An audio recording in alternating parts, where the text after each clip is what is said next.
Hello listeners and welcome to Season 2 of The Cult Vault. As some of you may know, we have now officially launched.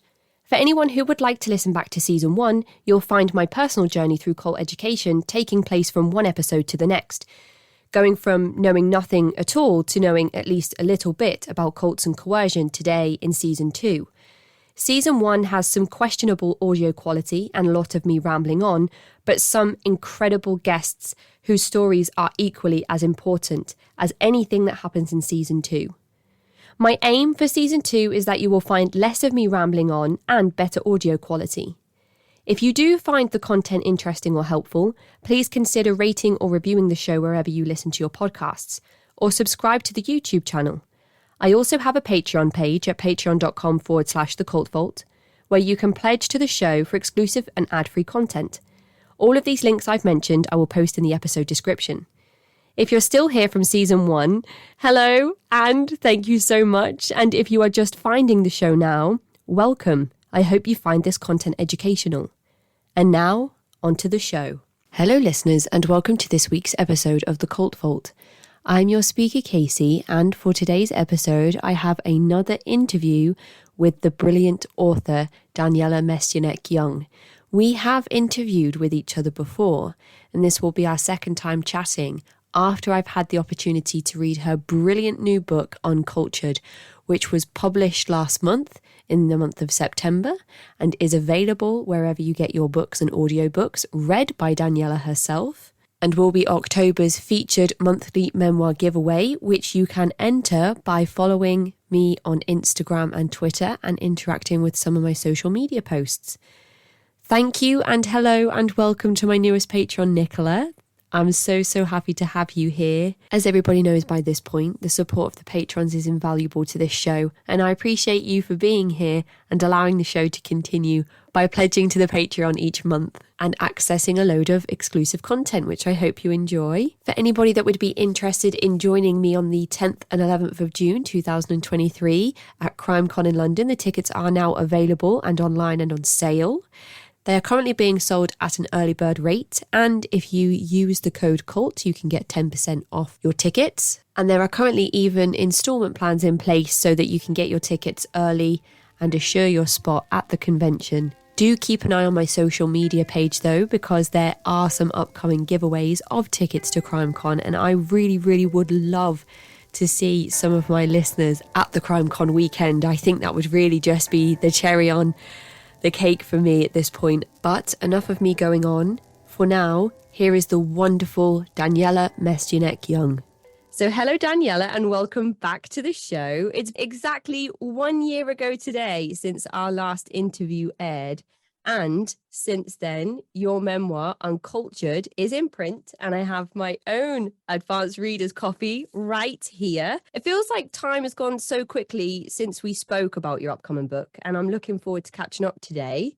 Would you like to start by introducing yourself to the listeners? Yes, absolutely. Thanks for having me on. So exciting. My name is Daniella Mestyanek Young, and I am a third generation survivor of the Children of God sex cult. And I left that when I was 15, came to the US, ended up, long story, which, there's a book about, going into the US Army. And anyways, long story short, was an intelligence officer in the Army, did a couple cool things at war. And then now I'm a writer and a speaker, and I really focus on group behavior in, I think, interesting ways, and I think ways that are really relevant to what's going on in our world right now, which is polarization and lots of groups. It's really exciting. I think when we spoke, you said the cult of the army, and I was like, wow, I've never considered that before. And now I've had a chance to read your book, and I'm like, it all makes so much sense, because we spoke primarily in our first interview about your experiences being born into and growing up in the Children of God, and you kind of peppered the conversation with some parallels from your army experiences. And now we have the full picture, or at least a big part of the picture, because you just mentioned before we hit record that you're writing a second book. Well, yeah, yeah, I'm working on another project. So Oh, that that's will be, exciting. That's yeah. exciting.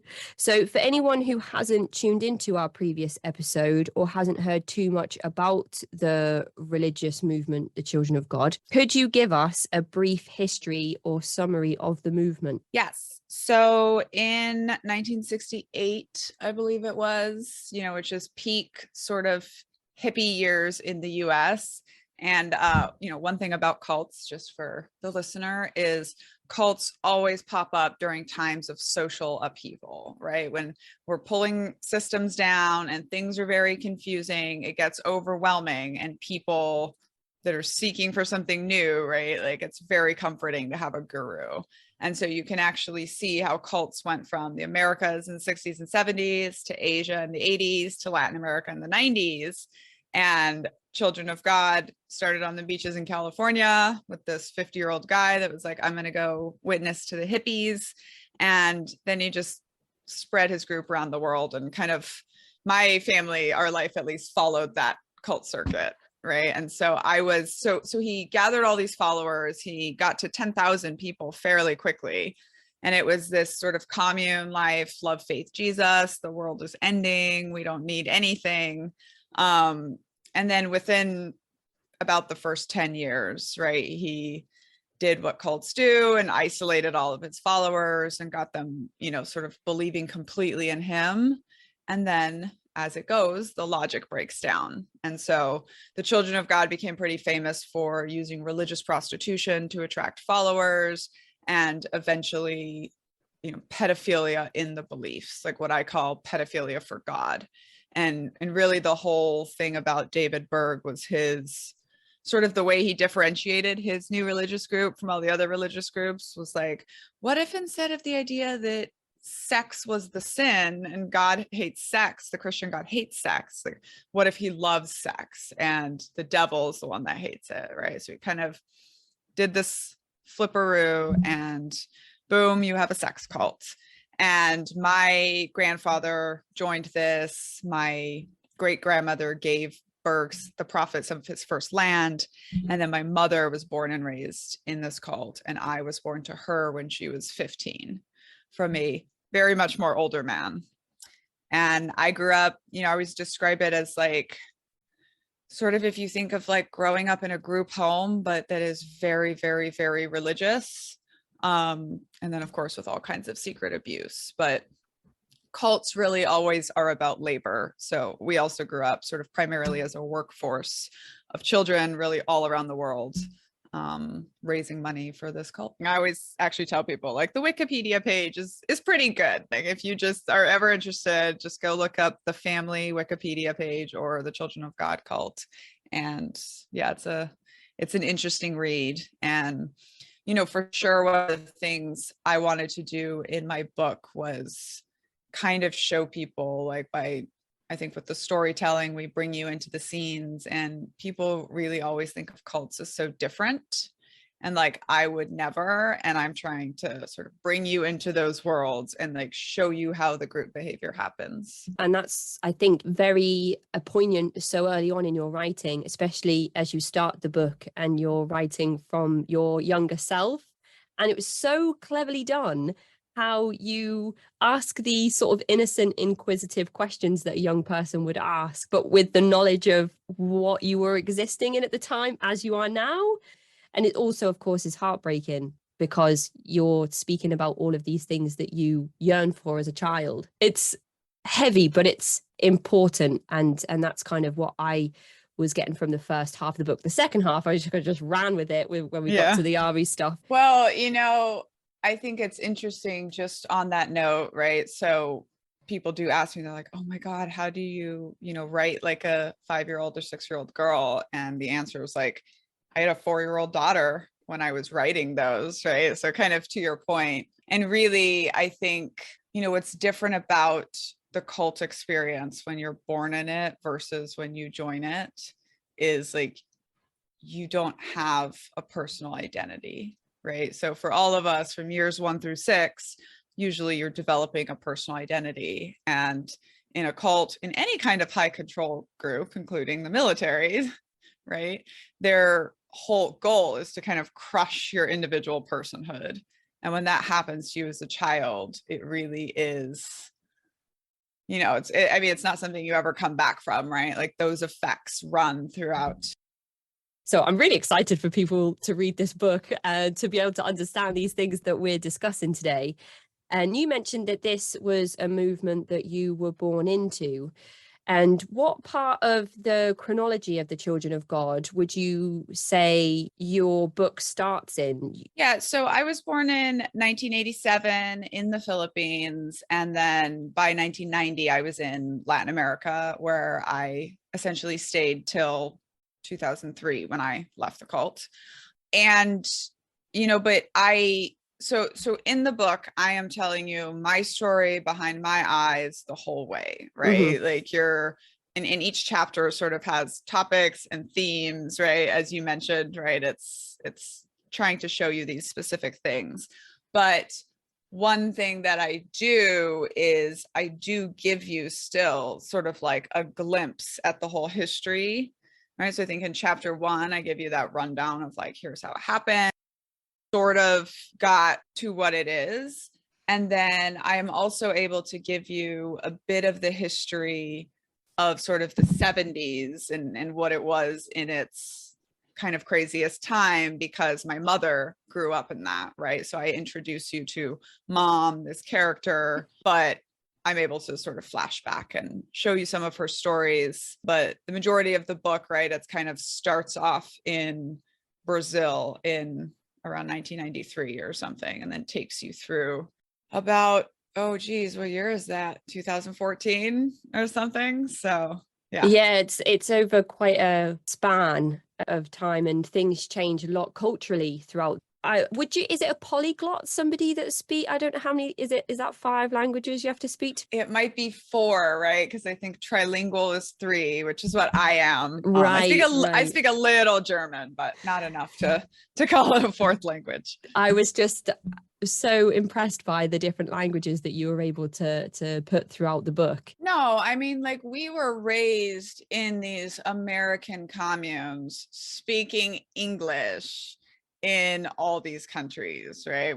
Really, I would say through the 90s, finally in the 2000s, they started focusing on like, oh, maybe we should speak the language of the countries that we're in, and sort of all of that. And I had got a head start on that because in 1997, when I'm 10, we go to this much smaller commune, and the other family we live with is Brazilian, and the woman is actually the official translator for the whole cult for Brazilian Portuguese. And so she kind of teaches me how to speak Portuguese, which, I think it was a very interesting thing for me, because I remember being very aware of like, oh, if I speak the language, I have more freedom, right? Like they can't protect me from the world if they're teaching me the language of the world I'm in, right? And so I'm able to, as a young teenager, I'm able to start like reading encyclopedias of science and history and information that would never have been allowed for me to see, but because it's in Portuguese, and it's just like, oh, I'm practicing my Portuguese, I get to sometimes sit for hours and read an encyclopedia. So what I speak is Brazilian Portuguese and Mexican Spanish, which I think are like, it's someone who speaks European Portuguese and European Spanish. Those 2 languages are pretty similar to each other. Brazilian Portuguese and Mexican Spanish are probably about as far different as you get. But I got lucky because I spoke Portuguese first, which is definitely the harder language to learn and pick up. And so for me, it was like, when I got then taken to Mexico when I was 14, I was just like, oh, okay, I just got to learn the difference of these 2 languages. I know that the communes vary. So even though you're in Brazil and you're living in a commune, it might not be that particular commune that you stay in. You might move from place to place if as a typical member of the Children of God. Yes. And this is another way that the cult parallels the military in a way that I think people can understand, which is just like, whenever the leaders decided it was time for your family to pick up and move, like you would be moved. And so people were certainly like shuffled around all of the time. And they would split up families too sometimes, right? So that's what happened to the man who raised me. I call him my dad, but he's my stepfather. And he, after having 8 children, 7 who survived with one woman, they're split apart to humble them. And I was going to ask what some of the reasons might be for them to ask people to move around, other than people will get too comfortable, or just to keep that really regimented control over individuals. Yeah, I think that's what it is, right? It keeps them under your control. I think that's the same reason that the US military does it too, right? In the UK, as we hear all the time, you get in your unit and you stay there for life. You don't get moved all around. And it's like, it's an extreme way to mess with people's lives, to just be like, okay, you're moving to a completely different place where you basically have to start all over again, build all your relationships again, get settled in again. Yeah, that's what they're usually referred to, like military brats. And sometimes you'll hear that those children have moved sort of 10 or so times before they've reached the age of 16 or so, because they've been moved from various different military residences. And this is kind of what our life was like, and still, I think 4 years in college is still the longest I've ever lived anywhere. Wow. Although now I'm in my permanent home. So, I plan to be here for a while. Yep, I'm never moving ever again. That's it. I'm staying. And after a while of being in Brazil, you do go to visit other countries. And I just wonder what your initial sort of experiences were, or initial thoughts of visiting these different places after being in Brazil for a few years. Yeah, I mean, so, when I was little, we would leave Brazil and just go into the neighboring countries, right? Which is essentially like illegally living in the country. So we would go take a bus to Argentina or Ecuador and then come back in and on another tourist visa, and then have 6 more months until my mom had her kids, and then we're able to get permanent residency. But for me, it was kind of like when I was 14, we came to the US, and I always just say, like, that was my biggest culture shock ever, because you grow up being told you're American, but of course, like, there's really nothing American about me. We even had these like international kid accents. I think I still do a little bit, but I'm pretty good with washing my accent these days. But like, my mom was born in the US, but she also left when she was 2. And so it's not like I knew anything about being an American when I was 14.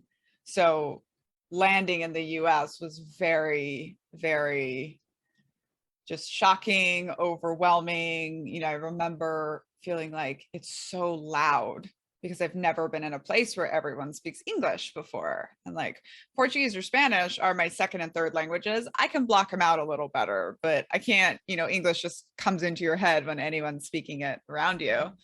And I do remember, again, when we're talking about language, right, being like, oh, we speak the language here, right? And similarly you'll read about how in South America, we're in all these big communes with these high walls, again, very similar to the military. But in the US, that was actually a huge culture shock thing for me, which you just have this like nice big 5-bedroom house, and you can just walk right up and path right up to the front door. Like, you would not see that in at least the parts of Brazil I lived. And that became very significant in our lives, because the walls literally come down, and we literally speak the language of everyone else, right? So of course, it's sort of impossible to block us from developing ideas of the outside world, at least in my case. And then in my first, 6 months in America, 9/11 happens, right? And so of course, that was very shocking for me. And that definitely impacted sort of my identity, what it means to be an American. And that's also when I started thinking maybe we were religious extremists. And then when I had to go from there, we were taken back to Mexico, and I really enjoyed being in the US. I did not want to go back to the quote unquote mission field and live in these communes again. Of course, I didn't have a choice. So, it's unfortunate because I basically hated Mexico, even though I think Mexico is a lovely, lovely place and the people are now, and Spanish is lovely. I wish I had participated more when I was there, but of course I was being, child trafficked across international borders. So I was a little spicy about it as a teenager. The part of the book where 9/11 happens was really significant. I remember where I was when we got told the news, and they actually sent all of the kids home from school. Chaos in our tiny little school over here in, the southeast of England. But you're over in America. Yeah, so obviously we all remember where we were, right? And I'm in California, so it's 8 o'clock in the morning. I come down the stairs and the television's on. And like, I've only up to this point in my life seen television used for movies, cult video stuff, and like soccer, Brazilian soccer, of course, the one thing I had seen live. And so I had this moment, that I never forget, which was like trying to sort of comprehend that, not what live news was, but that we were seeing it in our house. Because, much like some people might be told today that anything not on Fox News is fake news, we were basically told that news was always fake and wrong and bad. And then, of course, we're watching it happening, and the adults around me are sort of praising God, which is what we always do in any sort of situation, right? It's like, praise God, thank you for your will is being done. And it's sort of all the normal things that they say. And I'm looking at the television screen and I'm seeing, right, these people like jumping to their deaths, and this just absolute pure horror, taking place in front of us. And, I talk about like, everyone that leaves a cult needs to have their moment of their crack in the brainwashing. And it's not that, you see, when you go through my book, I never believed this. I literally just feel like I was born an atheist in a religious extremist cult, unfortunately for me.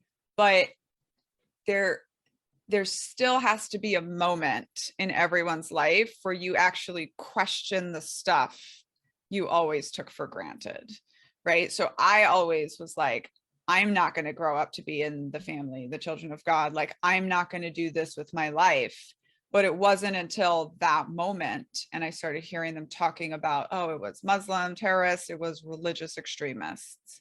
And that word to me, as I'm sort of hearing people thanking God for other people's deaths, was like, that was my first point of considering like, oh, maybe we're the baddies, right?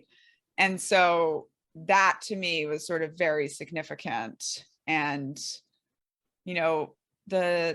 in the cult, it was just like, this is God's judgment. We came home and had a birthday party that same night for one of my siblings. That was so strange. Like, I don't think anyone else in America whose birthday is on September 11th got a birthday party that year.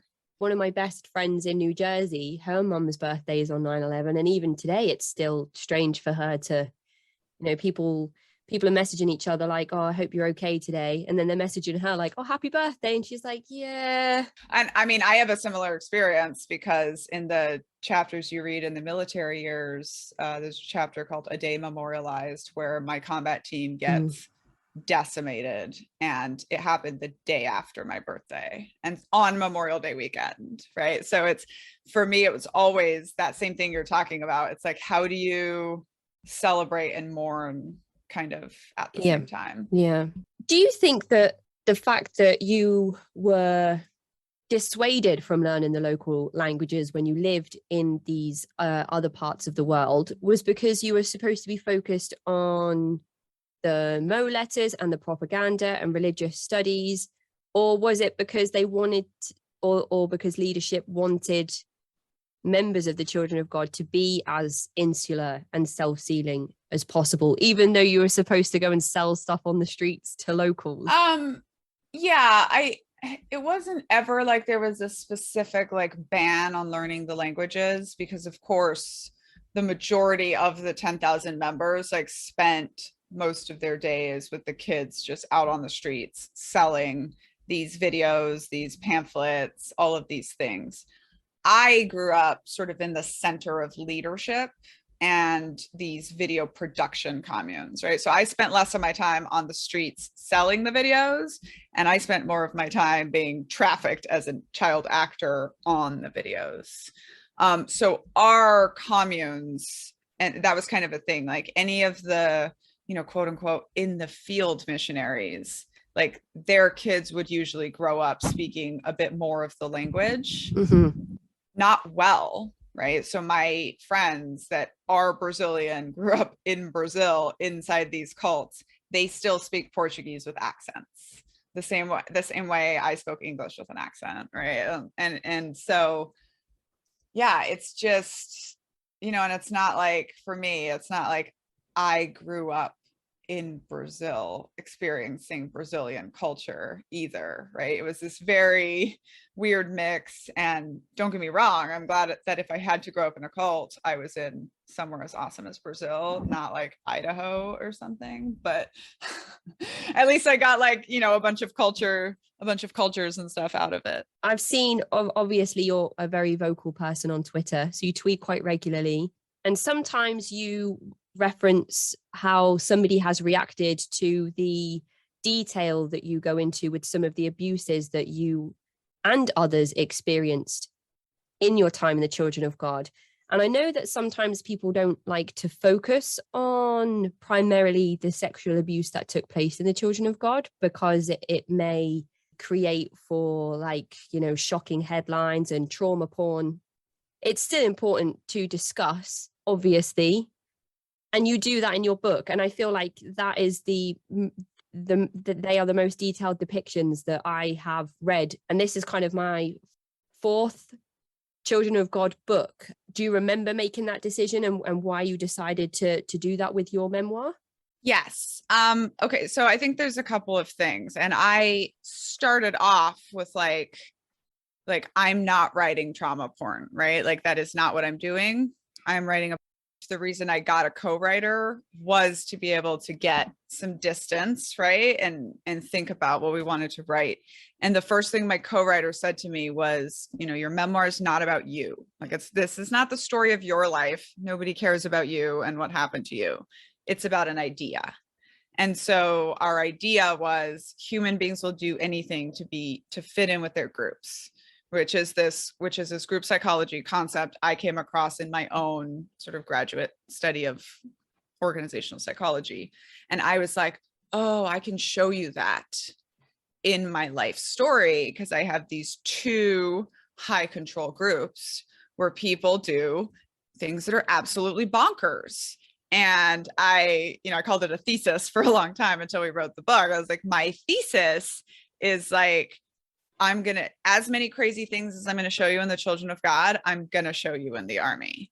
And so, there is depictions of sexual abuse. There's also depictions of sort of medical neglect.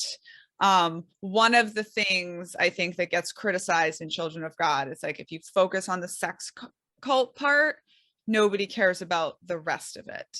And I think we did a good job where we bring you through sort of like a day in the life, different things at a time, different chapters focus on different things. So you get to see this whole experience of sort of what I call what it's like to grow up in a religious prison camp.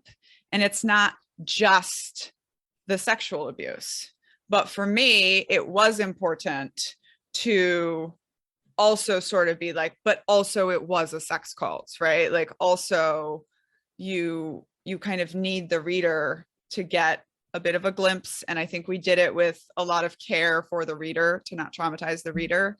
But you need to see that because later I'm going to give you parallels in the US military And in fact, I've written articles about how, in my opinion, the rape culture in the US Army was just as bad as in the sex cult, right? So it's like, we do have to show you that. What I will say is that I don't tell any stories just to tell them, like everything, especially when you're reading through the cult part, like, because I haven't started showing you the parallels yet. It's a little bit like, oh, why is she telling me that? Why does she keep talking about panty checks and how they weren't allowed to sleep with girls weren't allowed to sleep with underwear on in the Children of God? And it's like, well, because later when I get to Army basic training and they check your underwear, and I actually believe that controlling people's underwear, think about the religions that do it, right, is a big part of mind control. So like, that's why I bring it up, right? Like, I don't just put stuff in there to be like, oh my God, like this is what they did to us. So, and we pick very specific moments, both in the cult and the Army, to sort of bring you there and show you how bad it gets. But I would say it's a pretty inspirational story. And even though it is kind of all these nonstop awful things, like there's a point, there's an idea, ultimately the point of this book is, once you've seen someone parallel a sex cult and the US Army, and you're like, oh man, I never thought of that, but I can see it now, then you start looking at all your own groups differently. And I just say, if everyone that reads this book looks at one group that they're in their life and says like, is maybe this a cult? If you can laugh about it, great. If you can't laugh about it, like look a little harder, right? But when you see these things that maybe always bothered you in the military or in your job or whatever, and then you see it paralleled to a sex cult that trafficked children and how they used that as control, you can then look at your own organization and start to see like where you might be sort of liable for toxic power, for the logic to break down, and all of these things that happen in cults. So that's the point. That's why I went into how bad it gets, both for cult children and for women in the military, because we really wanted to nail that point home. And you do it so well. And I was even thinking to myself, there isn't a chapter you can skip over. It's like one of those TV series that if you miss an episode, you're like, who are these people? Who are these characters? When did they fly over here? And can I just say, one of the challenging things about writing this book was like keeping track of all the characters. Like, there's so many characters. If you were making up a story, you would never put this many characters. But part of it is like, that's what life is like in a cult and then in the Army. And the same thing, like sometimes characters just disappear and you never see them again. And as a reader, you're like, oh, what happened to them? And I'm like, sorry, that's the Army, or that's the cult. Like, that's part of what the experience was like. Like, when I'm 6 years old living with 150 people, like, I don't always know everybody's names. I don't always know where people went when they disappeared, right? Like, that's the life. That is, I didn't actually think about that. You also mentioned before that you believe you were an atheist born into a religious extremist movement. And that comes through in your writing as well. You had doubts from as early on as you could remember about, what your aunties and uncles would say. And then you'd be like, well, I don't know if that's right, but I know I can't question it because I'll be punished. I don't know what word you would use. Oh yeah, of course. In cults, again, you're not supposed to question. In the military, you're not supposed to question. And I think for me, I sort of suspect I'm very not neurotypical. And for me, it was just like the logic. Like, if you tell me these are the rules of the world that I'm supposed to operate in, cool. And I think I show you a couple times in the book where I'm like, okay, what role do I need to play to survive? Right. When I get in the military, like, what role do I need to play to survive? And then as soon as like the rules don't make any sense, right? So in the military, I was so proud of myself for putting the line in the book where I'm like, hey, Sergeant, are you just mad because you haven't been able to show me a man that can do a push-up with his penis? And therefore you have fundamentally failed to defend why the Army standards exist. Right. Like, it doesn't make any sense. And for so long, they were like, no, it has to be this way. And you're like, just, I don't know, like it was actually something we identified with the writers as we were working on the book, that it's like, I'm not really like programmable as much in the way of other people. And I was just that little kid that liked to ask why. And my daughter was the same way. And it's exhausting because it's 400 times a day. Why? Or another one of hers is, how do you know? How do you know? Anything you tell her. But it's one of those things that, you know, my husband and I decided when our daughter was born, like, we will never, ever say the phrase to her, because I said so, because I told you so. Which, you know, in the Army, they do this. I call it shut up and sit down, Lieutenant. Like, you don't know anything. Wow. And, you know, it's like, if you can't explain why you're doing something, then why are you doing it? I think when you look at organizations, like, every organization needs those people that are constantly asking, like, why do we do things this way? Why do we, you know, it only takes like 6 months to a year for new people to get so accustomed to the group norms that it doesn't even seem strange to them anymore. So I always say, you know, if you're not plumbing your brand new people for like, what things are we doing that seem weird, which, you know, we have in the book, we have leaders do to us in combat when women are put on the team. And we have this amazing leader who's like, hey, I know y'all are brand new. You don't know how to do this job. Like, that's fine. We'll take care of you. You bring us the outsider perspective. Right. And there's like so few organizations that actually do that, because as soon as you, trust me, degree in organizational psychology, right? As soon as you tell someone like, well, this thing that you're doing might be a little toxic or might be a little just not necessary, they immediately kind of people want to start defending their way of doing things. And, you know, I think what we saw quite clearly in the US Army was, so I was part of this first group of women that was doing deliberate ground combat operations. And basically what happened was, for 243 years, the military just presupposed that men fight wars the best. And so if women can do it, women have to be men replicas. And, you know, what we found out by being put into combat was like, well, when both men and women are trying to kill you, it makes a lot of sense to have both men and women on the team trying to keep you alive, right? Like, it's not like, we don't need to be men, we need to be women. I just find it fascinating when people think they have to ban a class of people from doing something because they don't believe they would be good at it. It's like, we've never had to ban men from having babies because we don't think they'll be good at it, right? They're like biological men, like, no, if it actually can't be done, we don't have to do it. But it was really, you know, talk about cognitive dissonance, right? So like, being in the military as an extreme runner, right? So I win a marathon in the book and stuff, and it's like, up until 1973, like, they believed that women could not run marathons, that your uterus would fall out if you ran a marathon. And so, of course, they ban women from running marathons. Now, of course, women run more marathons than men. And so it's like, you know, so I am this extreme runner in the Army, and it's like, we're having the same exact discussion, you know, and it's always, oh, like, you couldn't do this, you couldn't do that. And it's not, you know, it's always Daniella, you with your 100 pounds couldn't pull 300-pound guy out of combat. And it's never, Daniella, you at 100 pounds can fit through that hole really, really well, or scale the wall and go open the gate, or, you know, and it's just always about protecting your boys club, right? Like nobody was concerned that the 5'2" dude couldn't pull 300 pounds out of live fire, right? They just assigned him to jobs that were appropriate for his size.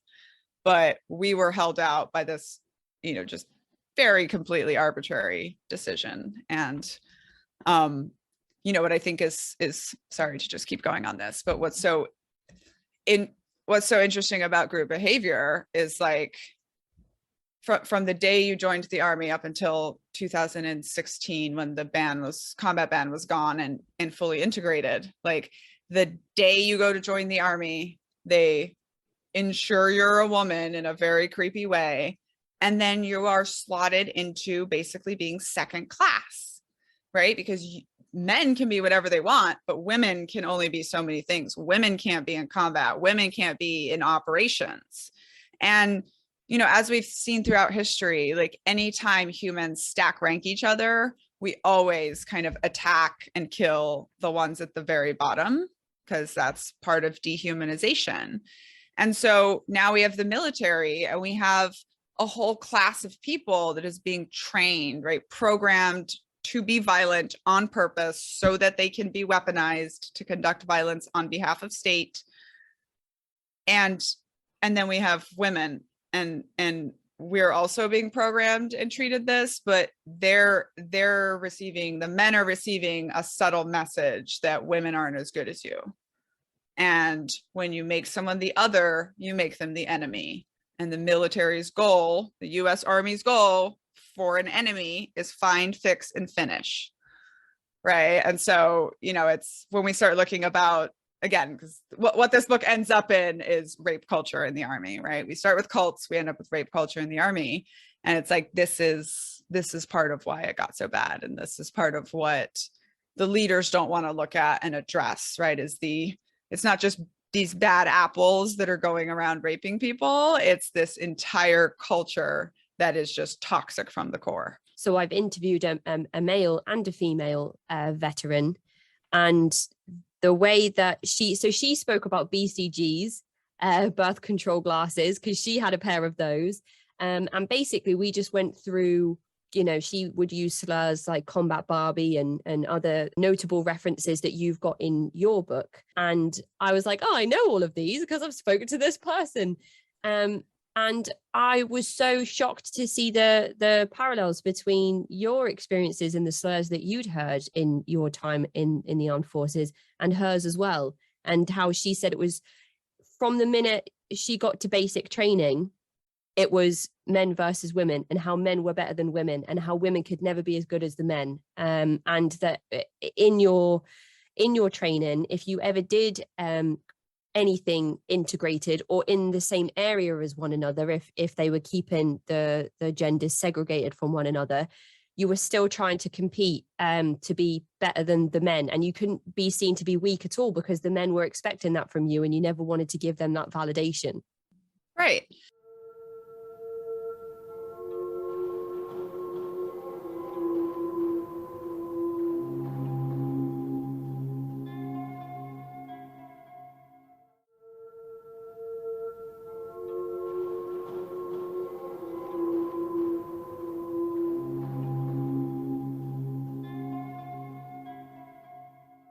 And that's kind of exactly the way it is, right? And military women actually sort of invented this concept for sociologists of sort of like the third gender, right? So when you join the army as a woman, your gender has probably never been that salient in your life before. It probably never mattered every day that you woke up that you were female until everything in your life slots you into a category for being male or female, and everything's segregated and everything is based on that. And then, the entire concept of like, you have to prove you're good enough to be here.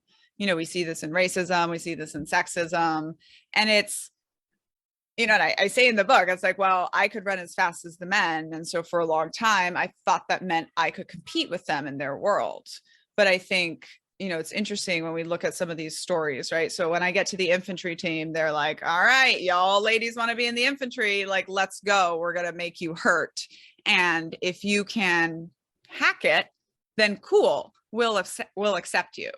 Right. And I sort of won my bona fides on the team because I'm really a fast runner and sprinter. And so I could run, faster than the platoon leader. And and you see the scene, right, where I basically race probably like 15 guys, right? Like I do like 15 sprints and I earn my way onto the team. People are like, oh, well, that's great. And then you won your way onto the team and it was a great team and you felt like a sister. I'm like, yeah, but I was also broken the next day on patrol, right? Like the next day when I had to go out for a 10-hour patrol, like I was sucking. And I'm sure like up to a bunch of those dudes, it was like, see, this is why women can't hack it. And it's like, well, did you have to run 15 sprints when you got on the team to prove that you were good enough? No.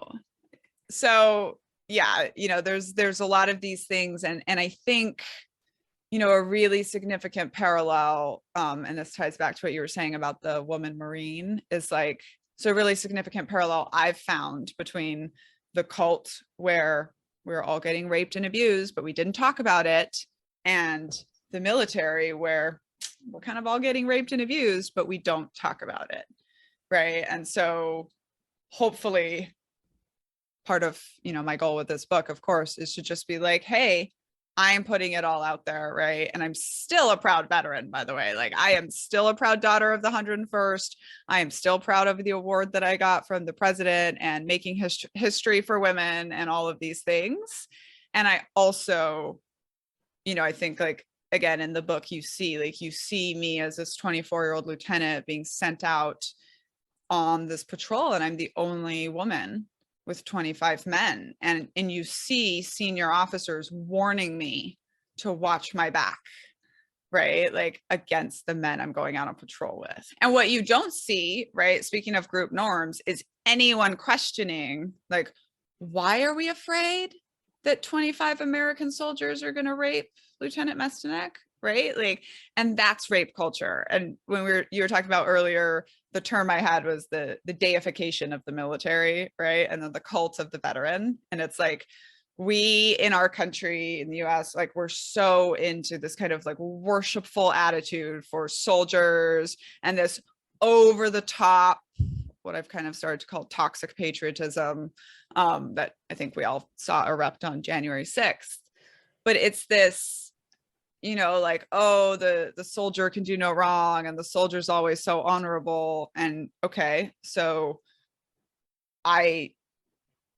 and by telling the story, I don't even have to make the argument. Like every male veteran that was deployed to Afghanistan in, around the 2011 timeframe, like they know they would have been scared if it was their woman being sent out on those patrols. Like they know they would have been worried for her too. And that's something that we haven't addressed as our military. And that's something that I think does make the branches of the military a cult, is this idea that like paying attention to taking down rapists takes away from the mission, right? And so we should be quiet, we should sweep it under the rug, even if you didn't deserve to be raped. Then that was in quotes, by the way, for everyone listening, because of course no one deserves that. But the attitude would be like, well, if nothing you were doing was your fault and you still got assaulted, you still really shouldn't talk about it, because you should be letting everyone focus on the mission, instead of flipping that around and being like, oh, maybe if 1 in 3, 1 in 4 of our sisters in arms were not getting fratricided all the time, right? Like maybe that would help us accomplish the mission. Yeah. And even sort of alluring to internal investigations, which perhaps don't or haven't in the past, from things that have come out in various headlines and news stories, don't investigate in the way that you would expect law enforcement to investigate allegations outside of high demand groups. If I was to be assaulted in the street and then go to law enforcement, you would expect them to handle it with procedure, with protocol, which obviously still doesn't even happen the way that it should. But then if you think about high demand groups like Jehovah's Witnesses and the Catholic Church, with the historic abuse, which is now coming out, which was never reported, which was internally handled, and it was just then basically like, oh, we're just going to push that to one side, or push that or sweep it under the rug. And that's not good enough either. Yeah. And also, anytime your groups solution to someone committing a crime, an actual crime, is to kick them out of the group, like you're not doing enough, right? And we see that in my book, in The Cult, when they finally catch one of the rapists, but all they do is kick him out. They don't take him to the police, right? They don't, because it's always about like the group doesn't want to look bad. The group needs to close ranks, right? And you see that in the army side of my book several times, where like the group needs to close ranks around each other to protect the group's reputation. And you know, we see this in religions all the time, right? The Mormons are having a big sweeping sexual abuse under the rug scandal right now, right? And it's the same reason with medical abuse. I think it's the same reason we demonize healthcare in a lot of these total control groups, because you're supposed to be always about the group, and healthcare by definition is individual. So what are you doing? Right. And that's another thing you see in the cult side of my book and the military side of my book, right? Is this health, like taking time to take care of yourself is selfish because you're not giving to the group. Yeah. And we see that not only with you, but with people around you as well, with your mum and her pregnancies as well, which I know is quite a common theme throughout books that and writing and people's experiences, where they talk about quiverful families and Christian fundamentalism, and very much the children of God, because of the doctrines or tenets that Berg had written around, you know, this is God's will. We want to grow the family as big as possible. Yeah. And we call it, you know, the whole quiverful concept that people are more familiar with. We called it going for the gold, right? Like going for the gold medal, but it was basically the same thing. It was like, God doesn't create babies unless he plans for the babies to exist. And our goal is to have as many babies for God as possible. Of course, you know, funny how it works out that women, especially when you keep them really skinny and always having babies, like they can't leave. Both of those things are important, and both of those things we see in a lot of high control groups. There's so many layers to that, isn't there? Because then you read about people who have children of different ages with different partners, whether that's through flirty fishing or whether that's through people that they've married in the group or from sharing within the group. And then their children are taken to different parts of the world. So even if you wanted to gather all your people together and somehow muster up the money and somehow get your passport from the safe and somehow flee to somewhere where you may have ties to, you know, and I'm talking first generation here, obviously, because ties to family and friends outside of the group, you know, your life before you entered the children of God. If you were somehow able to do all of those things, your children, you might have 2 or 3 in different countries in different parts of the world, and you don't even know where they're living, what area they're in. You don't have a phone number for them. It's absolutely insane. And that's a really significant part of it, right? And so there's a famous cult scholar who studied Jim Jones and the People's Temple before they went to Guyana, and then of course afterwards, after the murder-suicide. And he says very significantly, right, like this could not have happened in California. This only happened because they were all isolated in the jungles of Guyana, right? And that was very significant for us, you know. And it's like, well, I left when I was 15 and I had some help, but also I was only in Mexico, right? When my mom was 15, she was in the Philippines. She didn't have a passport. She didn't have any money, right? Like what could she really do? And then, you know, significant in the military too, you know, when you see through my experience, like it gets really, really toxic every time we deploy to Afghanistan. And all of a sudden, like nobody can leave, right? Nobody can get out of that situation. You can't escape. Your leaders now have total power over you. Yeah. And if they're toxic, which they often are, it gets really, really bad, really, really fast. Wow. Well, you're in a war zone in the Middle East. Yeah. That's crazy. You're just stuck there. And that's exactly kind of the point, right? And it's, you know, I midway through my first deployment, like really, really struggle with suicidal ideology. And you see that in the story. And it's like, part of it is like, I cannot survive 6 more months till I get home because this is so awful. Like, if you felt like that back home, if you were that miserable in the army, you just go AWOL, Yeah, right? Like, yeah. like there are options when you're deployed and you feel that miserable. A lot of people feel like they have no options. Wow. Right. And so that is kind Oh, of the same thing, these same cult tactics that we see. I'm not saying the military is doing this to people on purpose, but all of those power structures are there. And mm, if you get the wrong leaders, when you have so much influence, so much control, and such a big mission, right? And then you get the wrong kind of leader, it gets toxic very quickly, whether that's about Jesus or whether that's about, killing people. mm. Not another thing I love to talk about is, we, in the whole deification of the military, it's like, oh, soldiers are so great. Like, we're trained to kill other human beings. That's our job. Like, maybe we think about that a little more often in our cultural discussions Yeah, of yeah. what militaries do. I know that we've touched on some of the more sensitive themes around rape and abuse and sexual abuse of children in the Children of God when you were growing up, and the reasons why you've included that in your book. And there was one sort of last theme that I wanted to touch on before we talk about how you left the Children of God and entered into the army.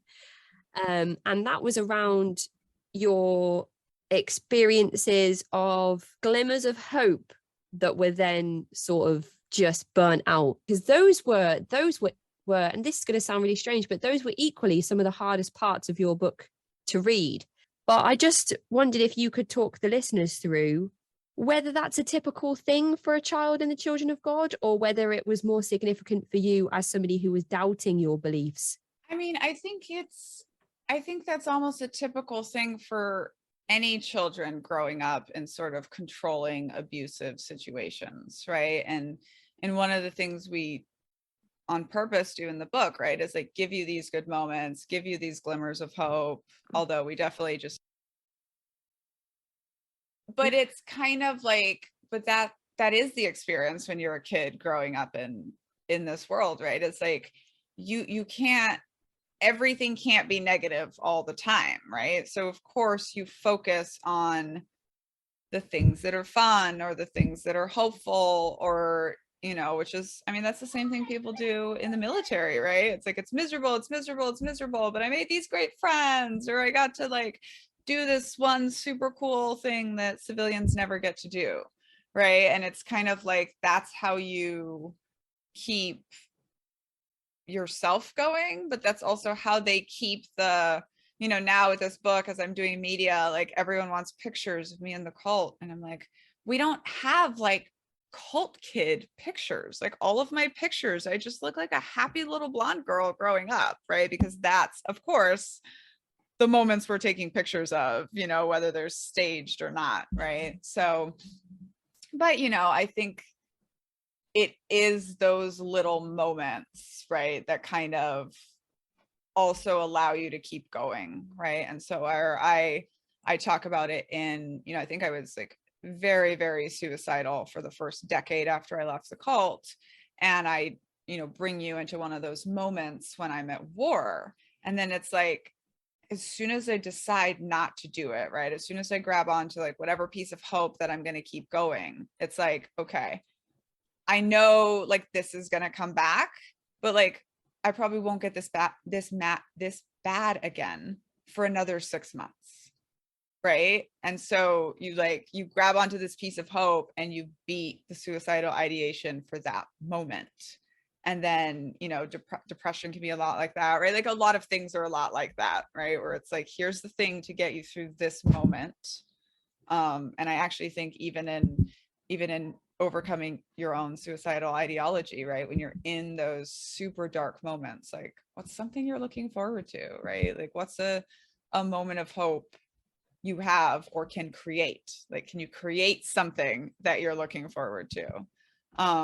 If I was about to kill myself and then all of a sudden, when I was an army officer, and then all of a sudden I had Taylor Swift tickets, like I I would have waited, right? I would have waited for that to happen, but then I would have gotten through it in that moment, right? And so, sorry, that's probably a long, crazy answer, but No, I wanted you to, as a child, I just wanted you to have something that was nice. I just wanted you to have one nice thing, you had that one nice family day out, which ended with you getting that awful injury to your hand. Do you have the scar? Is there a scar like?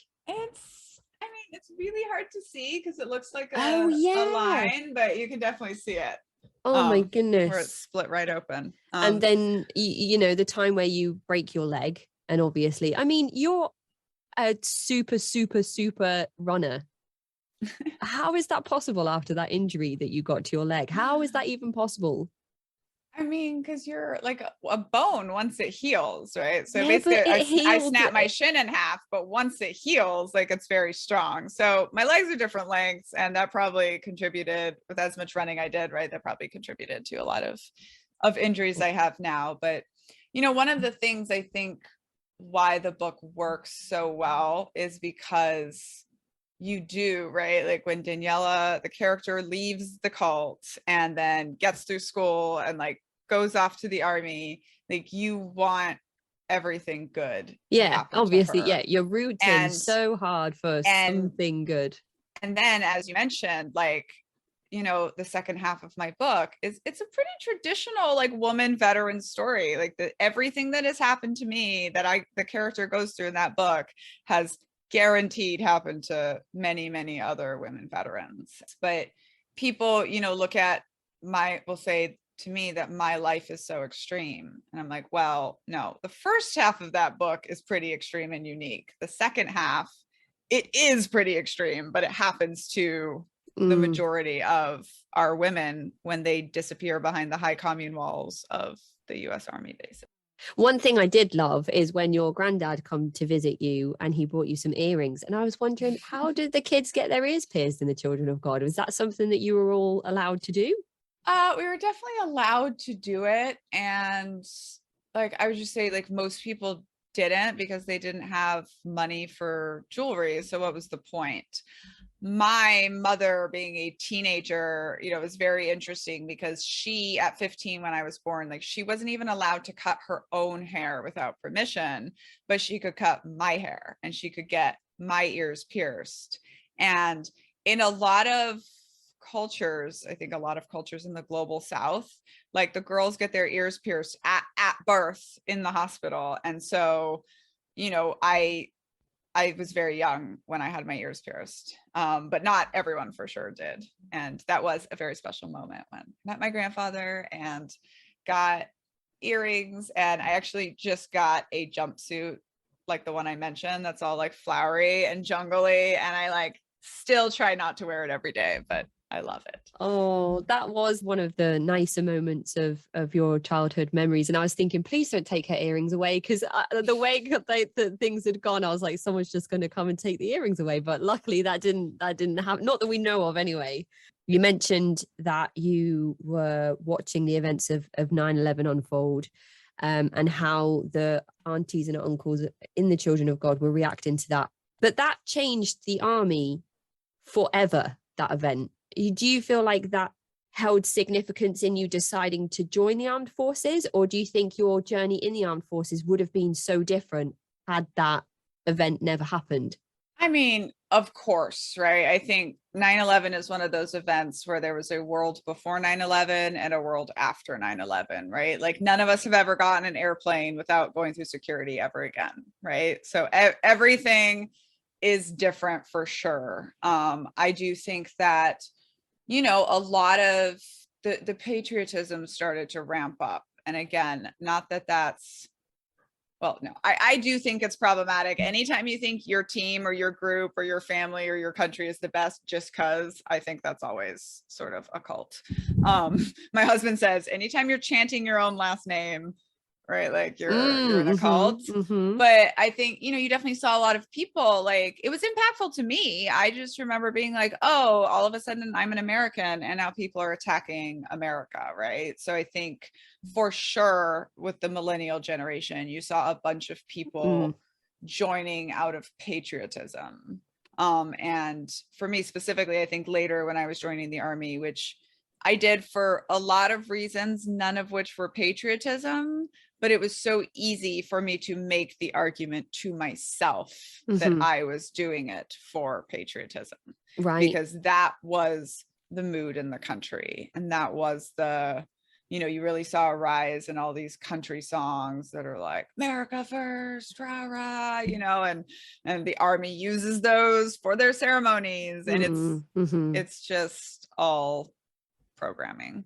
And that is how it works with cults, right? Though, because it's like, oh, you could never say to anyone in the army afterwards, like, oh, maybe we don't need to be so wound up about terrorism, because they'd be like, but 9/11, right? Like, it happened.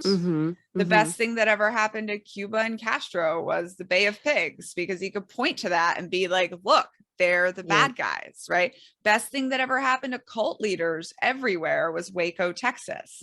Even though David Koresh, right, did what cult leaders do and absolutely instigated his own apocalypse, right? Not that the government behaved properly, but he absolutely instigated his own apocalypse.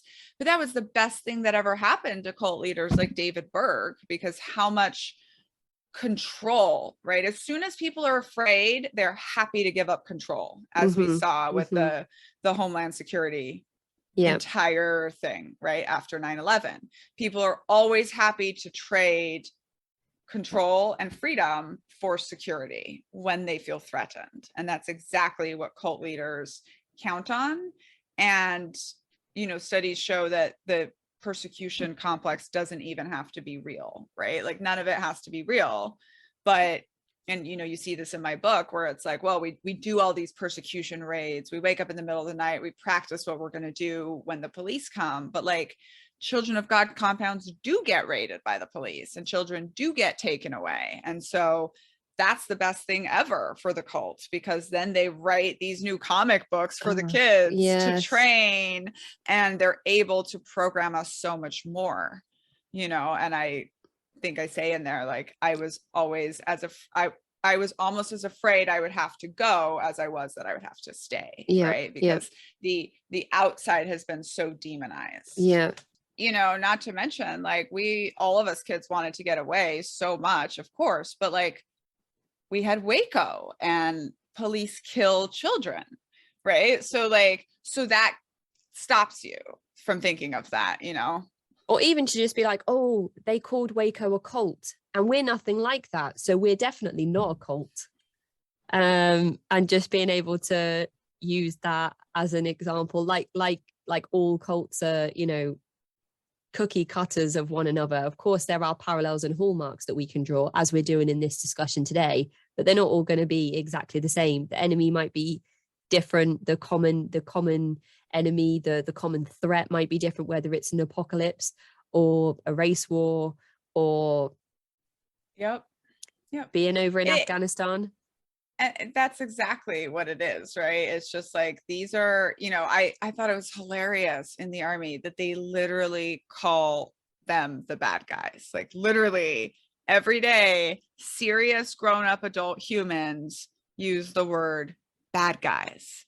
And it's just like, if they're the bad guys, we're obviously the good guys, and it's just this subtle, like, reinforcing. And it seems so childish and ridiculous when you first join the army. You're like, really? This is what we call the enemy? We call them the bad guys? But it's very effective, right? Because most people never find themselves questioning, as I do, like, well, if they're willing to die for their idea, the terrorists, right? Even though we think it's wrong, like, they probably think their way of life is just as valid as we think ours is, if we're willing to die for ours and they're willing to die for theirs.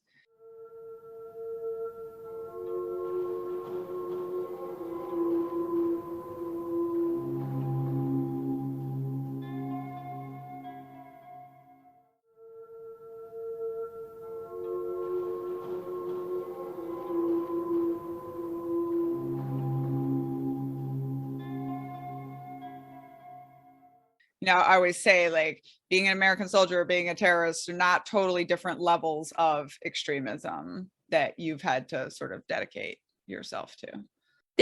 I could just talk about this organizational psychology for, there's been so many things you've said where I've been like, wow, that's like this. Like when you mentioned that everybody should think about any group that they're a part of and really think about, I was thinking about a job I've had where all of the older staff members were like, well, this is how we've always done it. And it's kind of like how the women can't go into combat. It's only men because that's how we've always done it. Yeah. And that's exactly the point, and just sort of, I say, I don't know if you've heard this term before or this quote where they say, with individual humans, right? We're 99% the same and we're 1% different. And it's that 1% that causes like all the trouble in the world. And I say, I like to say now I've spent 35 years studying groups and embedding with some of very extreme groups. And now this master's in group behavior or organizational psychology. And it's like, they're all the same. Like, to me, I feel like anytime you put two people together with an agenda and create a group, right? Like, you have the same sort of basic DNA, and all groups are like 99% similar, which means, right, no matter how amazing your family or your church or your gym or your whatever is, you're only 1% away from being a sex cult that traffics children. Right. So I just think it makes sense to look at that, right? To look at like, where are these, the movement towards companies becoming more people first is amazing, but it's also very much more likely to build toxic power sort of structures in your organization. So, nobody ever plans to start off love, faith, Jesus and end up religious prostitution, pedophilia, and the apocalypse. Like, it happens slowly as you get locked into these group norms, and then the logic breaks down, but the group norms are so strong. And that can happen with any group. I say all the time that watching the documentaries about WeWork and LuLaRoe are some of the best depictions of what it's like to be in a cult. And these are companies, right? And what is it? Oneida, Oneida, the flatware company, like they were a cult. They were an 1800s cult that eventually just normalized and then became a business. So is this kind of what your second project is going to be on? Because this is like something I really want to read. I don't know how much I'm allowed to say about it. Okay.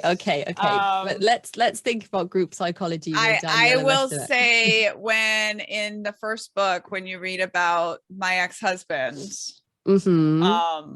okay, and his path towards radicalization, that becomes a lot more relevant in the second book. Wow. Okay, especially if you're considering the political and religious climate of America right now. Ooh, okay, that's really interesting. Oh my goodness, there's just so much. So I'm doing what I always do, which actually I really believe that the value of my stories is how extreme they are. And we in psychology, right, we study the extremes to understand everyone else. And so when you can see again, like, oh, this sex cult that trafficked children that you probably think is horrible and you would never do it and you would see all the signs, like, I could walk into any organization in the world and be like, this we did in the sex cult, this we did in the sex cult, this we did in the sex cult, right? Which again it's not to mean you're evil, but it is to say like, hey, maybe you should stress test these areas of your organization a little bit and think about it a little bit. And that's why in these episodes and these interviews where there is discussion around various types of abuse, that we discuss it, but we don't focus on it as the entire topic of discussion, because you have to start outwards and work your way into that subject matter to understand how it was able to get there in the first place. that's what to me has always been so fascinating about group behavior. And, anytime you write a memoir, of course, you get a bunch of angry people and a bunch of pushback, and people are like, oh, why are you so angry? Why can't you just get over it? And I'm like, I've dedicated my life to understanding the psychology of why people would do this, right? Like, so it's not something, I mean, obviously, like, I'm angry and I get to be angry about the things that happened to me, but writing this stuff and studying this stuff, like, it's not about anger. It's about, like, to me, it's about showing patterns, right? And to me, it was like, for a long time, like, I thought Christianity was the problem. And then I remember, because there's so many Christian cults, and it wasn't until I read a memoir about someone who grew up in Scientology, and which is obviously very, very different from Christianity, but her life sounded pretty much exactly like my life, right? And so I was like, oh, same story, different details, right? But mind control, mental programming, total control groups, like, they all rely on the same basic things. And this is also the same with talking about what we go through as women in the military, right? Because every woman veteran that has read my book has been like, oh my God, this happened to me. Oh my God, where you say this, like, it's so real. And yet we don't see those patterns and we don't see those parallels. And part of the problem is then the good men can't fix it, right? Like, now I can take you from the Army banning women from wearing ponytails to rape in 5 sentences or less, right? But my husband, who spent 20 years in the military working with women, who's a truly good man and not a predator, he would never see those things, right? Because it's not, privilege is always when you don't have to notice something, right? And so it's not until now, like, I hear, like, last week, my husband was on the phone with a guy still in the military, preaching to him about how it's men's job to end rape culture in the Army, right? Which is great, but they don't, until we talk about it, they don't see it, right? And so this is how stories change lives, and this is why memoir is so important, because until you see these patterns as they happen in someone's life, you kind of sometimes can't put these things together. Yeah. And I mean, you said that your story through the army is quite typical, and we should explore with the listeners what your career in the army, what that looked like, and then kind of perhaps discuss what we can be doing to make changes or raise awareness about these behaviors that take place. So at 15, I get excommunicated from this cult, sort of dumped in America on my own. And there's 3 parts in the book. You have the family, which is my cult years. Then you have the system, which is you guys, what we called all of you. And you sort of see, like, it's a small section where you see my dazed and confused, first day of school at 16. And I end up putting myself all the way through college, end up getting myself into, unsurprisingly, a toxic relationship. And that's part of my decision to join the Army. But for a lot of reasons, I commissioned into the Army when I'm 22, right? So I'm already college educated, and I go in as an officer. And so I still go to basic training and kind of get that beat down. And then I go to officer school, and then to spy school, what we call spy school. So it's military intelligence, right? So they would tell us all the time, it's not that cool. You're not going to be James Bond. You're not going to be a spy. So of course we all called it spy school, and would, like, wear bow ties and get our martinis shaken, not stirred. So did that. And then, basically the Army puts about $1.5 million of training into intelligence officers.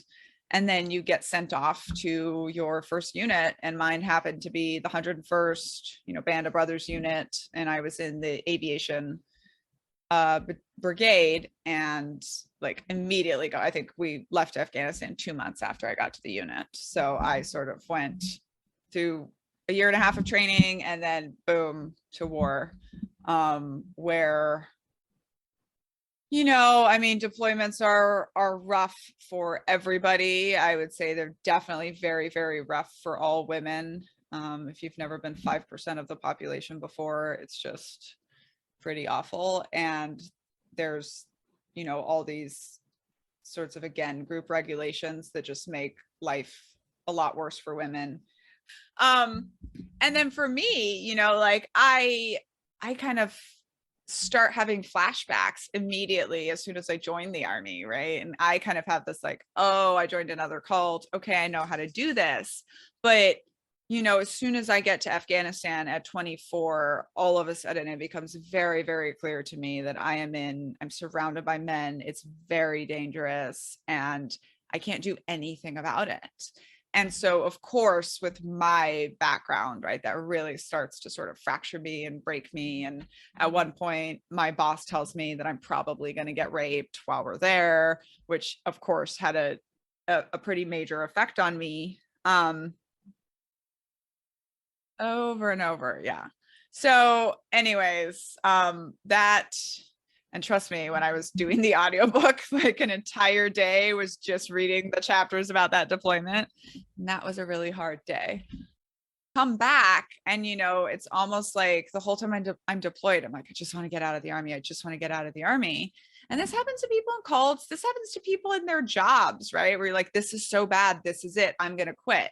And then like something changes, you get that glimmer of hope again, right? Which for me, we talked about the glimmers of hope when I was a child, and the glimmer of hope for me is like, oh, they put me into a job above my rank. I get a good team. Like I start to feel great on this unit. And so I kind of, really double down. And I always say like, I wasn't ever a true believer in the cult, but like I tried really hard to be a true believer in the army. And, that was my group and I was going all out to be super soldier. And yeah, for a while I thought that would work, right? I thought if you were proving to the men that some of the women were good enough, then eventually they would accept all of the women, which I mean, if I can tell you how many times I heard like, oh, women aren't good enough to do this. I mean, Captain Mestyanek can do this, but she's not really a woman. But, and you don't think about it till later, till you get away from that group dynamic and away from that group norm. And you're like, oh, like the only thing I was doing to that was proving that in their minds, right? Like all the other women weren't good enough. So basically, by trying to play so hard at a game that's not designed for you to win, instead of by challenging the merits of the game, you can't win. It is that, I definitely have my own journeys with internalized misogyny, which I think is impossible not to have when you're in that situation. If you're always being told that one group of people is better than you and is what you should aspire to, of course, I think we all sort of start aspiring to that. So, one thing I think you see in the book, and I probably am making up this term, right? Where it's like, I say I'm not programmable ultimately, but I'm very group normable, right? Like I fit into group norms very quickly, or I try, right? I've always sort of to survive had to be this cultural chameleon. And so when I get in the army, like I accept the majority of the group norms along with everyone else, right? I'm just also the one that's still always questioning, like, but why? Like, why is this necessary? Yeah, and is it actually okay to kill innocent people if it means saving one American person? I agree. And, I think I'll take on American exceptionalism a bit more in future projects. But yeah, the American exceptionalism in the military is of course quite strong. And I do think I really show you a bit of how, like, of course, if you're going to go to war and kill people, like, of course you have to do these things of influence and motivation and these kinds of things. But I think our messaging around it is so intent on like, we're right, we're the best, down with all the rest. If we have to torture 100 innocent people to save one American life, and nobody stops and thinks like, what the fuck? Like, did you really just say that? Right? That's just like a common normal thing to say. I suppose you could argue that there's three cults you discuss in your book if you do talk about, if you take into consideration your relationship with your ex-husband, because I know that Dr. Janja would Mm, strongly argue that one-on-one cults can and do exist in romantic relationships, in partnerships with power imbalances and exploitation.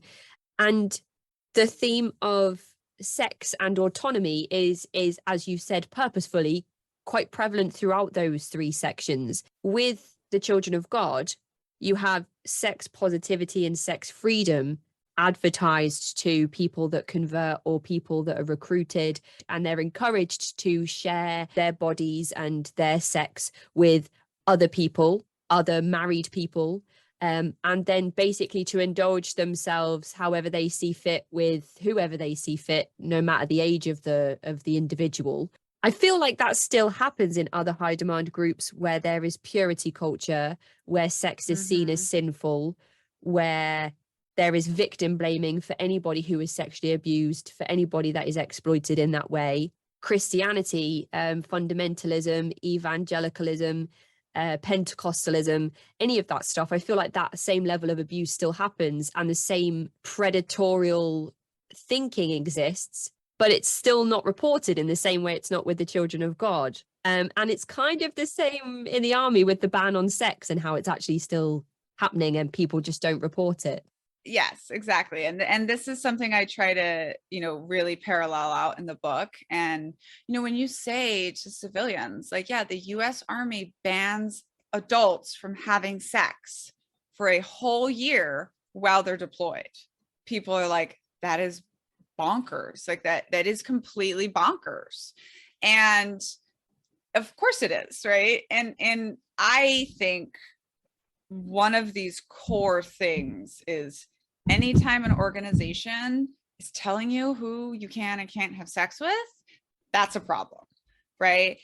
And for on the organization side, like anytime you're legislating sex, it's problematic, even if you think you need to, right? So, like in our countries, we still legislate sex to protect children, right? We need to do that, but we should not go into it thinking like, oh yeah, it's so simple. That's exactly what happened in the children of God, right? The same uncle that was raping my mother as a child was raping me as a child, but it never crossed her mind to question because they had made a rule against it, right? And she trusted the rules. And so it's, it is so the one of the parallels here. So first of all, when we talk about the cult, right, like it wasn't sex positivity, it was forced polyamory is what I call it now, right? So like there was a schedule every day of who was going to be having sex with who, and the leaders decided that. And in the beginning, the young children were put on it. So my own mother, when she's 12 years old, is you see in the book, congratulated on becoming an adult, and then asked to choose which of the uncles she would like to have sex with first, right? In the and then there later starts to be all this legislation around it, but it's like, look, like sex positivity is awesome, and people, usually women especially, are sort of very protected in those communities. But when churches get involved in your sex life, like that is not sex positivity. Like that is almost always about control. Yeah, I just wanted to kind of clear up that I meant that's how it might be positioned to people Yeah, to no, and that's encourage them in. Sorry, absolutely, okay, I just want to yeah, make no, sure that's that absolutely how they talked about it. It's like, for me, is making that distinction, right? Because you see the same thing on the military side, right? So they have this thing called General Order 1, which as soon as you get deployed, you're banned from alcohol, you're banned from sex, you're banned from, it's just basically like regulating behavior. You can't wear anything that's not a uniform, another very significant one, for dehumanizing people. And they never stop to think like, oh, this is for good order and discipline, and good order and discipline matters the most. And they don't stop to think or to listen to us when we tell them that, like, you've made the women soldiers like so much more at risk, so much higher at risk in ways I think that, you know, we show very well in the Absolutely. Yeah. Really, really well. thing. And, you know, what it really comes down to is like, they didn't make sex taboo by banning the sex. They made having a vagina taboo. And so all of a sudden, when I'm home, I'm an extremely professional officer that everybody respects. And as soon as I deployed, both times, including as a captain, all of a sudden I'm a ticking time bomb, right? Like the boss has to think about, like, oh, what if Daniella gets caught having sex with someone, right? Like, what if my senior intelligence officer gets caught having sex with someone and then I lose her, right? Like, because I would be sent home, kicked out of the army, right? Like, that's never a concern when we're home at Fort Campbell, Kentucky, right? Like, my boss never once has to think about my sex life when we're back home. But as soon as we're deployed, because of this ban, it's a thing, right? And so, like, I had the very interesting experience on my second deployment where I'm having this relationship, which again, back home, zero problem with it, right? Like, we're both officers, we are allowed to have this relationship. Overseas, we're still allowed to have the relationship, but we're not allowed to have sex. That would end both of our careers. And so, you know, I could see it from both sides, because I'm like, here I am in the leadership, like, yeah, I would be nervous too, right? And I show that in the book where the leader says, you know, about this beautiful girl, like, oh, is she going to be trouble in Afghanistan? And nobody, like the girls aren't the ones asking to be propositioned all the time. Like, the girls aren't the ones asking to be made the center of attention when they walk through the chow hall every day when they're deployed, right? Like, we are not the ones that are trouble. The culture that you've created and the very weird, complex, dangerous environment that you've created is the problem. You know, one of the very specific things is, like, I wasn't allowed to have friends. When I was deployed the first time, it was still illegal to be gay. So I couldn't, even if they were girlfriends, I could be told, and I was told, like, you're hanging out too much with this girl, like, people are concerned. But then any guy that I was friends with, he would get pulled aside and told, hey, stop being friends with Lieutenant Mestyanek because people are suspicious, right? So if it was a good guy, and they tried that with, you know, the man I end up marrying, and he just refuses to not be my friend. But in, you know, on my first deployment, like, so most of the good guys are going to be warned away from being my friend because they don't want their careers to end.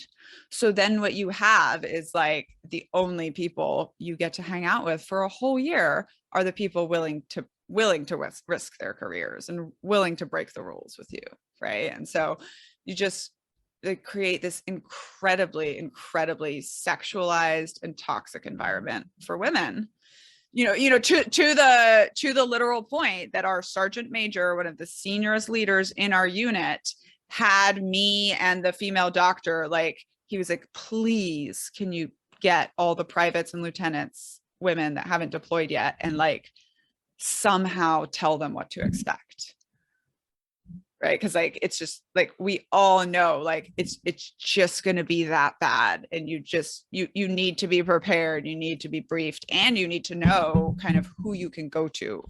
Well, you say in the book that even though sex is banned, everyone's having sex, and because there's that ban on sex, it's, like, overly sexualized. And anytime anybody says you can have sex with all these people, or you should be having sex with all these people, or you can't and you won't have sex with any of these people, it's the same form of control over sexuality in people's bodies, that it's the same environment that's created, and those abuses still happen.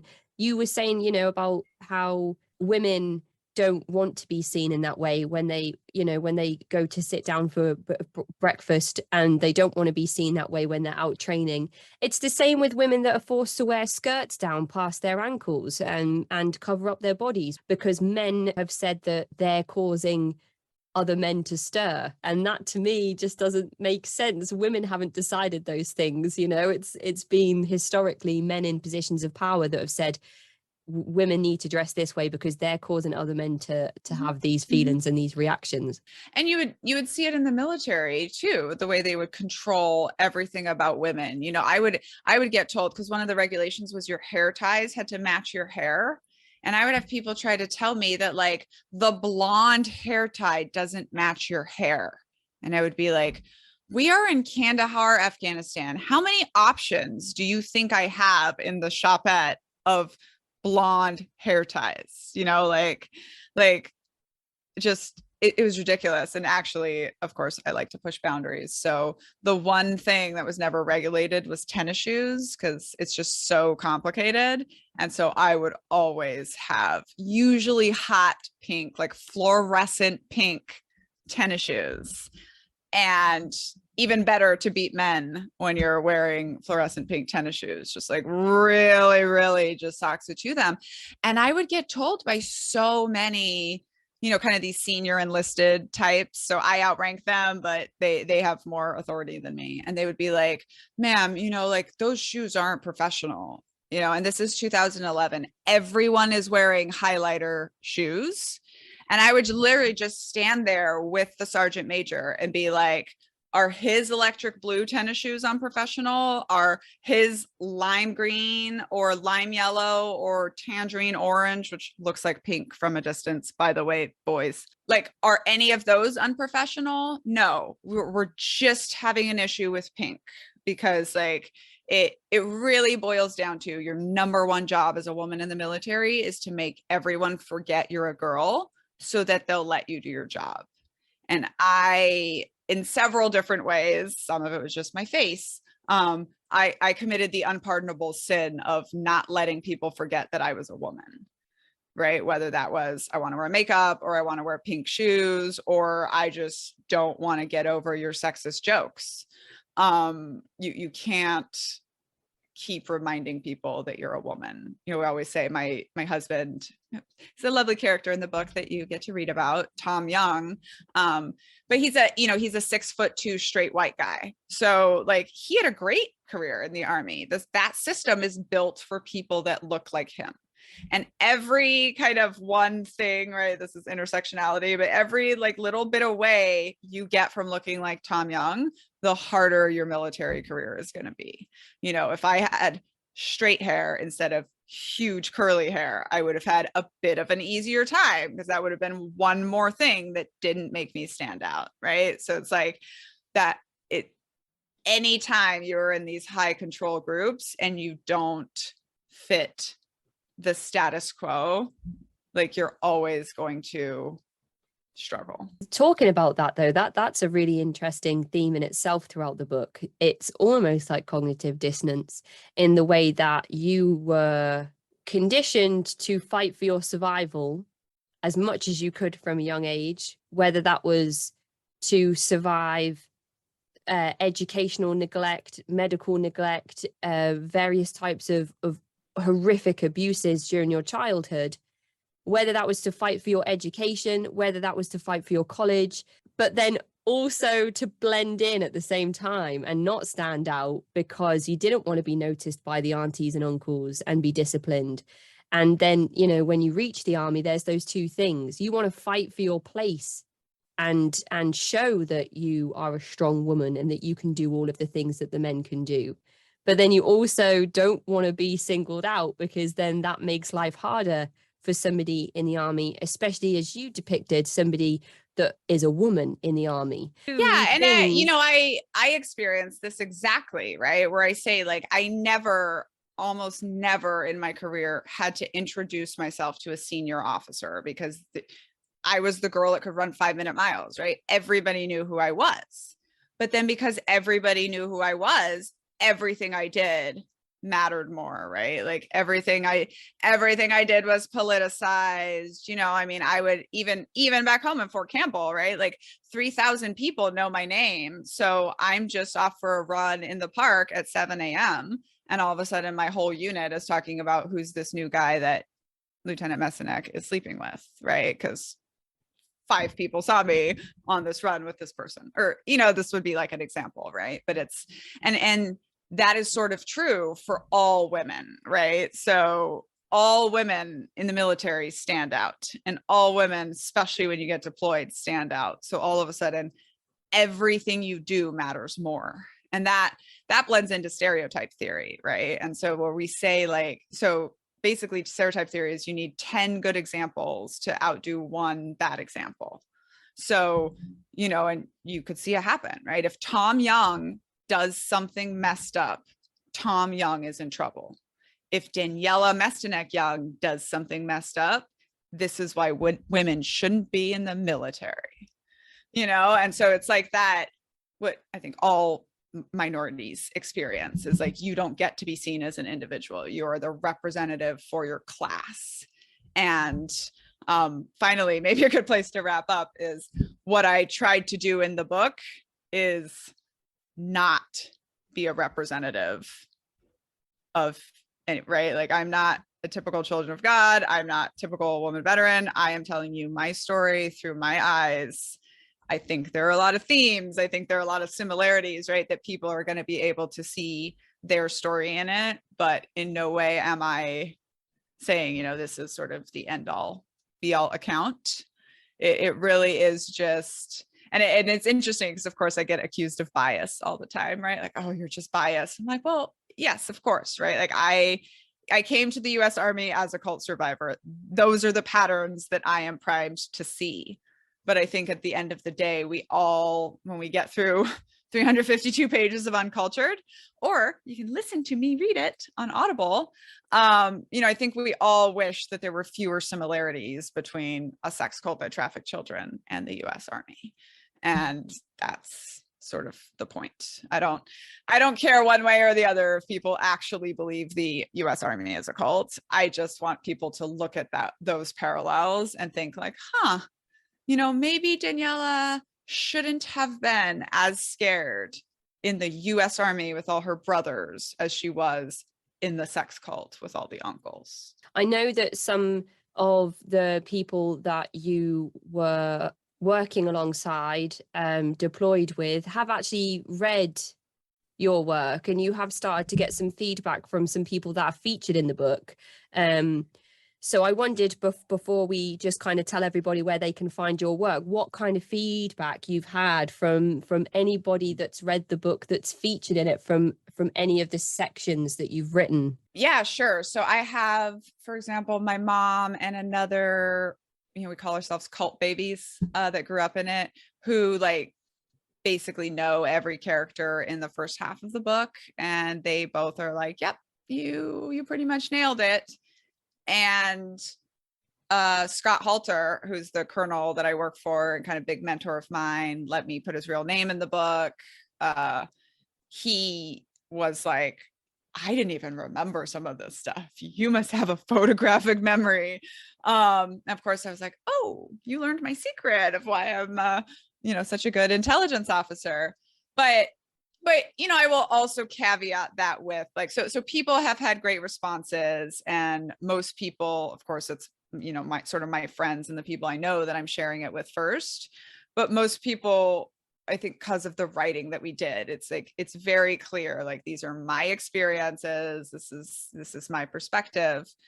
But I also think that anytime you talk about writing, memory, and trauma together, like, I wrote a book based on things that happened to me with the best way I could reconstruct it and bring it all to life. So of course, someone could have been right next to me, right, and experience a lot of the same things and been like, oh, that wasn't how it was, or that wasn't, or maybe that event didn't even stand out to them, right? And it's, one that I chose to really, really feature. So I learned a lot about that. And I learned a lot about how, and I even say it in the book on the very hard chapter where a lot of our team dies. And it's like, I have a video of it that plays in my head. And that's the story that I gave you in that chapter. But I could not tell you what I actually remember, what I remember from I talked to everybody that had anything to do with that event. I've read everything written about it. And so like what I can give you is the movie that plays in my head. I can't really sort out some of the other things, right? So, and I think that really gets into sort of the craft and the work that you do of building the book. Like there's a lot of verification, there's a lot of waking up old memories and, bringing some of that stuff back in. But I definitely think we stayed true to the idea. I didn't, I tried to present people as they were, and every character should be well-rounded. Nobody should be all evil or all great, except maybe Uncle Jerry. He's probably all evil. Yes, Uncle Jerry. Do you think that he'll ever pick up a copy of the book, or anybody will feed back to him what's depicted? Oh, I'm sure. I mean, I'm sure all the major villains in the book will hear about it, but I mean, people that are in cults don't like to read things that challenge them. So no, I don't think Uncle Jerry will Not from read it. backsliders anyway, especially not from backsliders. Definitely not. Those of us with just chips on our shoulders. Well, it is uncultured. It's got a picture of Daniella on the front, and Yes. and you've told us that it took you a while to agree on a front cover. Said picture of Daniella being exploited as a child that Daniella decided to turn around and exploit for herself. But yeah, that was I think choosing this picture, right? I really didn't want my face on the cover of the book. Like it's not about me, it's about all of these ideas. And I think when people read it, they'll understand that, right? Like it's a very personal story about me, but you're not reading it because it's about me. You're reading it because you're gonna like really have all these cool ideas and realizations. But it was also a moment for me, kind of an identity shift of being like, okay, I'm owning these things in my life, but also, I wanted a much more professional cover. I think I was still hanging on to like a little bit of like, but I was an Army captain. And I finally had to move on and be like, you know what? Being an Army captain is no longer going to be the coolest thing I've ever done. Now I've written this book. And now eventually I realized like deciding to exploit my own stories for my own purposes and using my own photo or sort of similar, right? Like I'm taking this back. Like I say at the end of the book to all the children of God, we get to write the end of this story. Like we didn't get to choose what they did to us in our lives, but we get to write the end of the story now. And a lot of us are doing really cool things. It's just called uncultured as well. So sometimes people will say such and such, such and such and such and such, but it's just uncultured. And I think that in itself brings some sort of like credence to the writing as well. We talked about the white cover, but it's just uncultured. That's it. It's amazing. It's a fantastic, incredible book. Just Uncultured. Starts off in a cult, ends up in the US Army, hopefully makes you think about some things in a way that you haven't before. I think that's whether you love it or hate it. And definitely it's a hard read, right? Like it's an emotional read. If you are a audio listener and you want to listen to me perform it with, I think, a lot of emotion, we just got done recording that and I'm pretty proud of it. But it was a hard thing to do. I actually am really excited to listen to and now like after watching you on Twitter put your updates and stuff, I'm really interested to see how it sounds, especially when you do the different voices for the different people and how I've envisioned them as characters in my head as opposed to you bringing them to life as individuals. I think will be really, really interesting. Yeah.